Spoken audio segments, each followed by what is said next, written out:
தமிழ்நாட்டுக்கு வந்த அமித்ஷாவின் அதிரடிப்படை.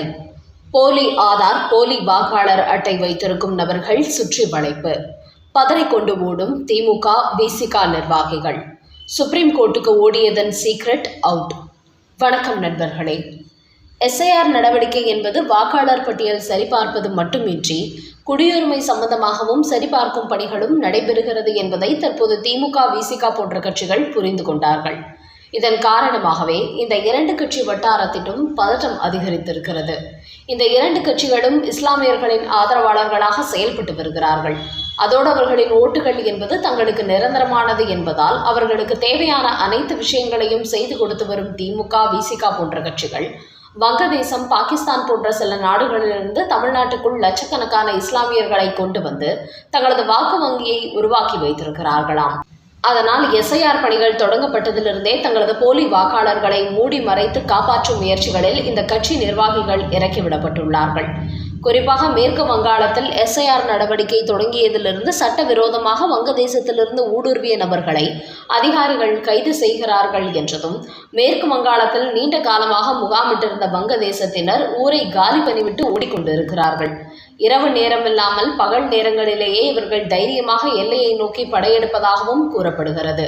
இவர்கள் எல்லை பாதுகாப்பு படையை தாண்டி உள்ளே வருவதற்கு தலா 57,000 வரை கொடுத்து இந்தியாவுக்குள் வந்திருப்பதாக தகவல்கள் வெளியாகியுள்ளன.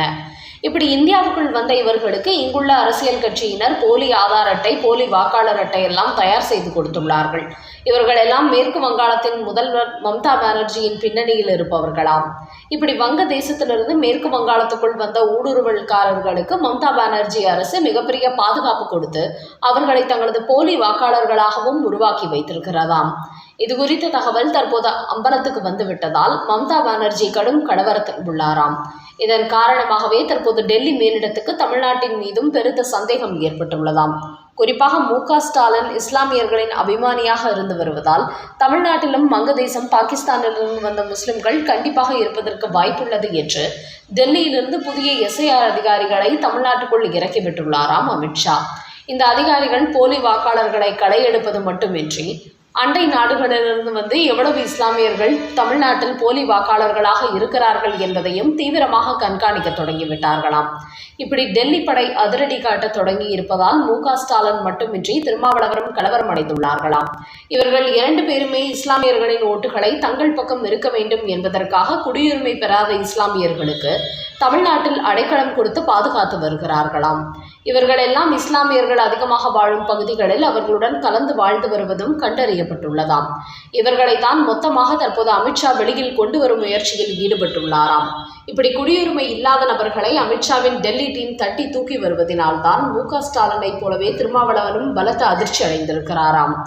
அதன் பிறகுதான் எஸ்ஐஆர் நடவடிக்கைக்கு எதிராக குரல் கொடுத்து வந்த திருமாவளவன் இதன் பின்னணியில் குடியுரிமை சம்பந்தப்பட்ட சோதனை நடக்கிறது என்கிற ஒரு செய்தியை தற்போது வெளியிட்டு வெளிநாட்டு இஸ்லாமியர்களை உஷார்படுத்தி வருகிறார். அந்த அளவுக்கு தமிழ்நாட்டில் திமுக, விசிக போன்ற கட்சிகள் எப்படியாவது ஓட்டுகளை பெற்று ஆட்சி அதிகாரத்தில் அமர வேண்டும் என்பதற்காக இதுபோன்று சட்டவிரோதமான வேலைகளை செய்து கொண்டிருப்பது தற்போது அம்பலத்துக்கு வந்துள்ளது. அதனால் அமித்ஷாவின் இந்த அதிரடி நடவடிக்கையை எப்படியாவது தடுத்து நிறுத்தி தங்களது ஆதரவு இஸ்லாமியர்களை எப்படியேனும் காப்பாற்றிவிட வேண்டும் என்றுதான் மு.க. ஸ்டாலினும் திருமாவளவனும் எஸ்ஐஆர் நடவடிக்கைக்கு தடை போடுமாறு உச்சநீதிமன்றத்தில் வழக்கு தொடுத்துள்ளார்கள் என்பது குறிப்பிடத்தக்கது. அடுத்த செய்தி. அண்ணாமலை போட்ட போடு எதிரொலி. திமுகவில் வெடித்த சலசலப்பு. உதயநிதி அதிமேதாவியாமே. பதறிக்கொண்டு ஓடி வந்த அன்பில் மகேஷ் கொடுத்த ஸ்டேட்மெண்ட். தமிழக பாஜகவின் முன்னாள் தலைவர் அண்ணாமலை மு.க. ஸ்டாலின் மட்டுமின்றி அவரது மகன் உதயநிதி ஸ்டாலினையும் மிக கடுமையான முறையில் விமர்சனம் செய்து வருகிறார். குறிப்பாக உதயநிதி ஸ்டாலின் சினிமாவில் நடித்துவிட்டு அப்படியே அரசியலுக்கு வந்துவிட்டார். அப்படி வந்தவரை வந்த வேகத்திலேயே அமைச்சராக்கிய மு.க. ஸ்டாலின் தற்போது துணை முதலமைச்சராகிவிட்டார். இது திமுகவிலேயே கடுமையான விமர்சனங்களை ஏற்படுத்தி வருகிறது. என்றாலும் அவருக்கு எதிராக கருத்து சொன்னால் அந்த கட்சியில் நீடிக்க முடியாது என்பதனால் திமுக சீனியர்கள் எல்லாம் உதயநிதி விவகாரத்தில் அடக்கி வாசித்து வருகிறார்கள். அதே சமயம் தமிழக பாஜகவின் முன்னாள் தலைவர் அண்ணாமலை உதயநிதியை தான் அளிக்கும் பேட்டிகளில் பிரித்து மேய்ந்து வருகிறார். குறிப்பாக கடந்த சில தினங்களுக்கு முன்பு அண்ணாமலை அளித்த ஒரு பேட்டியில் தமிழகத்தை மத்திய அரசு வஞ்சிப்பதாக உதயநிதி கூறுகிறார். இப்படிதான் முன்பு தமிழ்நாட்டுக்கு தர வேண்டிய நிதியை தர மறுப்பதாக சொல்லிக்கொண்டு உங்க அப்பா வீட்டு பணத்தை கேட்கிறோம் என்று ஒரு கொச்சையான வார்த்தையில் பேசினார் உதயநிதி. அதுவே அவர் துணை முதலமைச்சராக இருப்பதற்கு தகுதியற்றவர் என்பதை வெளிப்படுத்தியது. தான் எப்படிப்பட்ட பதவியில் இருக்கிறோம் என்பது கூட தெரியாத ஒருவரை துணை முதலமைச்சராகி இருக்கிறார் மு.க.ஸ்டாலின். அதோடு தற்போது இவர் திமுகவில் மிகப்பெரிய சாதனைகளை செய்து கொண்டிருப்பதாக அந்த கட்சியின் ஜால்ரா அமைச்சர்கள் கொஞ்சம் கூட கூச்சமில்லாமல் கூறி வருகிறார்கள். ஆனால் அந்த உதயநிதி முதலில் என்ன பணி செய்திருக்கிறார் என்பதை அவர்கள் சொல்ல வேண்டும். இவருக்கு துறை சார்ந்த அறிவே கிடையாது. எந்த அமைச்சர் இலாகாவில் எப்படிப்பட்ட பணிகள் நடக்கிறது என்பது கூட இவருக்கு தெரியாது. அப்படி இருக்கும்போது துணை அமைச்சரான இவர் கருணாநிதி பேரன் என்பதற்காக வந்த வேகத்திலேயே துணை முதலமைச்சர் அரியணையில் அமர்ந்து விட்டார். இதுதான் இந்த தமிழ்நாட்டின் சாபக்கேடு.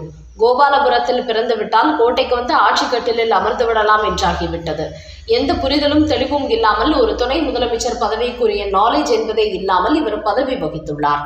இப்படிப்பட்ட இவரை திமுகவினரோ அண்ணாவோ பெரியாரும் சேர்ந்த கலவை என்று புகழ்ந்து தள்ளுகிறார்கள். இதற்காக அவர்கள் வெட்கப்பட வேண்டும் என்று அண்ணாமலை ஒரு சரியான சாட்டையடி கொடுத்திருந்தார். இப்படி உதயநிதியை அவர் கடுமையாக விமர்சனம் செய்தது திமுகவில் பற்றி எரிந்து கொண்டிருக்கிறது. இதையடுத்து அறிவாலயத்தில் சில முக்கிய அமைச்சர்கள் ஒன்று கூடி ஒரு துணை முதலமைச்சரை அண்ணாமலை இந்த அளவுக்கு இறங்கி அடித்துள்ளார், அவருக்கு கண்டிப்பாக பதிலடி கொடுத்தாக வேண்டும் என்று பேசி முடிவெடுத்துள்ளார்கள். அதையடுத்து நேற்று அமைச்சர் அன்பில் மகேஷ் இது சம்பந்தமாக அண்ணாமலையை விமர்சனம் செய்து ஒரு செய்தி வெளியிட்டுள்ளார். அதில் துணை முதலமைச்சர் உதயநிதி ஸ்டாலினை இளைய சமுதாயம் சார்ந்த பல துறைகளில் தீவிர கவனம் செலுத்தி வருகிறார்.